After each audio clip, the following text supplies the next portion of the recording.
When it comes to scams, often we blame the victim. They were too gullible or too foolish.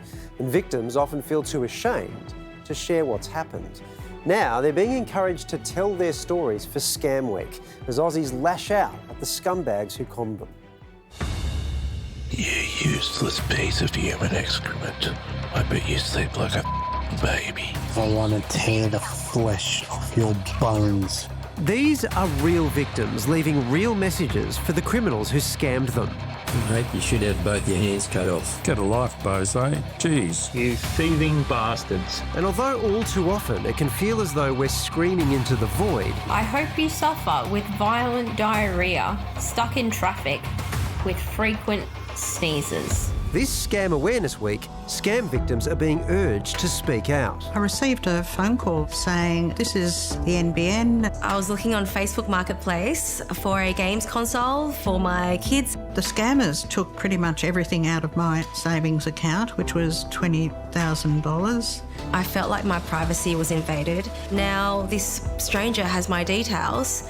He could just come to my house to threaten me anytime. The aim? To help authorities. People sharing their experiences gives us the intelligence we need to disrupt the scam. And to take away the stigma. Australians lost a total of $2.7 billion to scams last year. But that number is just the tip of the iceberg.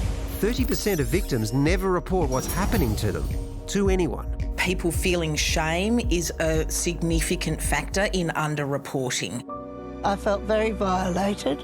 I felt ashamed and also felt angry and stupid. In December last year, 71-year-old Belinda Meyers fell victim to a Hi Mum scam. Hi Mum, this is my new number. My phone's broken and I need help.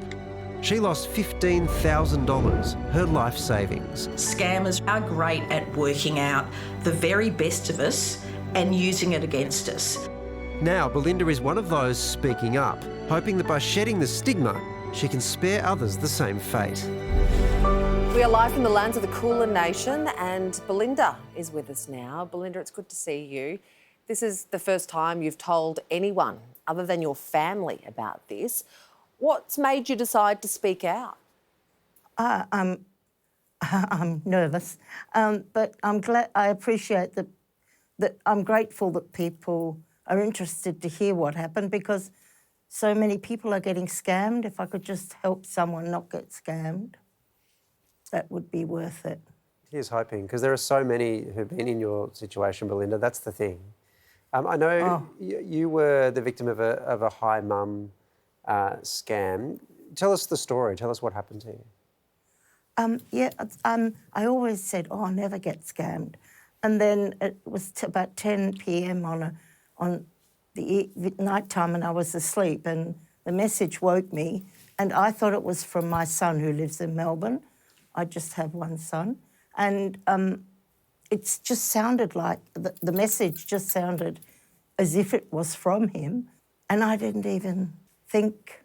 And then he said, I need to pay these bills tonight and I can't use my bank account. And I think I was half asleep at the time. And then after I'd done 2 or 3 transfers of money, then I must have woken up more and then I knew I'd been scammed. They're very clever. They get you at your weakest when you're tired because it's late or really early in the morning. Yes. But you said you gave a few payments. How did they string it out? Were they small amounts? Were they large amounts? Like what happened? They started like with small amounts like under $1,000. And then he, they do 1,600 and then he goes, oh, I have a payment of 6,000 I need to do. That didn't, and then after I'd done that, I woke up. I woke up to what was happening. Yeah. And I rang my son and of course I wouldn't do that, Mum, he said, but I don't know, I'm silly. Yeah. I feel stupid. And I just felt really ignorant. So I don't know. I'm just ashamed. You shouldn't feel like that. I mean, it's happened to so many people. My 89-year-old mother got scammed. And the thing about that, she didn't want to tell me.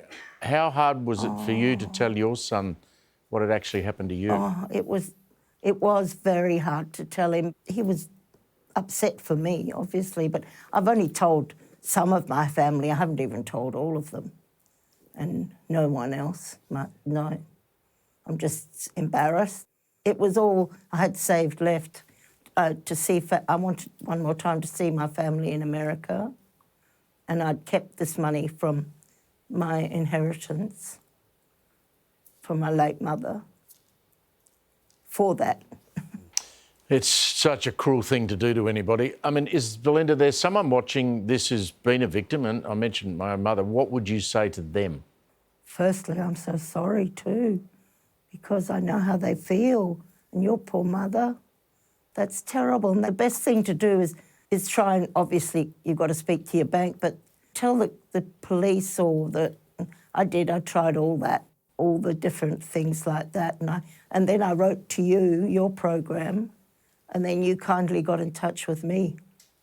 But you're the most that's been interested, to tell about my story. I never answer any texts or emails now, and it makes you more isolated because you can't really, you don't trust anything anymore on computer or phone. I don't. Oh, Belinda, our heart just breaks for you. We are so sorry that you're going through this, but we really appreciate your courage in speaking out. Thank you for listening. It's very kind of you to listen, and I appreciate that. Always happy to listen. Linda? All right.